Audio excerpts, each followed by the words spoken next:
20 июл президенти ҷумҳурии Тоҷикистон пешвои миллат муҳтарам Эмомалӣ Раҳмон дар ноҳияи Мир Саид Алии Ҳамадонӣ даромадгоҳи деҳоти Панҷоб ва роҳи мунфаршгардидаро мавриди истифода қарор доданд.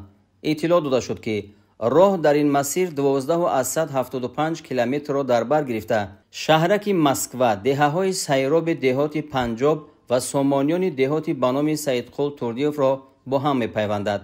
роҳи мошингард асосан солҳои 80-уми асри гузашта бунёд ёфта, бо мурури замон масофаи зикргардида таъмирталаб ва ҳаракати нақлиёти боркашу мусофиркаш мушкил гардида буд. корҳои сохтмонӣ дар роҳ аз аввалҳои моҳи апрели соли равон аз тарафи соҳибкорони ватанӣ, сокинони маҳал ва бо ҷалби аҳолӣ оғоз гардида ба маблағи умумии 21 миллиону 675 ҳазор сомонӣ корҳои навсозӣ ба анҷом расонда шуд. паҳноии роҳ 6 метр ва ғафсии он ба андозаи 10 сантиметр мунфарш гардидааст. ин иқдоми ибратомӯзи сокинони ноҳияи Ҳамадонӣ ба беҳдошти вазъи роҳҳои дорои аҳамияти маҳаллӣ мусоидати амиқ карда, боиси рафтуомади бемонеаи нақлиёти мусофиркашу борбар гардид.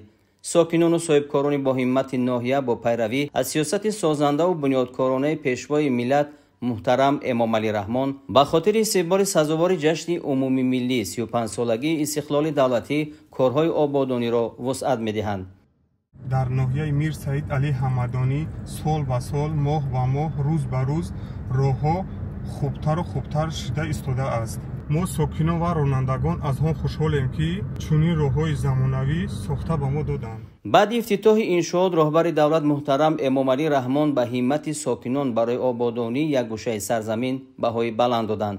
президенти кишвар муҳтарам Эмомалӣ Раҳмон бунёди роҳи мазкурро аз ҷониби соҳибкорони ватанӣ шоистаи таҳсин хонда, амалӣ намудани иқдомҳои созандагиро нишонаи баланди муҳаббату садоқати сокинон ба миллату давлат номиданд. раҳмати калон, ин кори савоб, ин кори хайр. ҳам худатон меравед, ҳам як меҳмон касе ки бияд, ин ободӣ оста оста бад мешавад, бо дигарон меяд, дигар мешавад як ноҳияи пешрафта.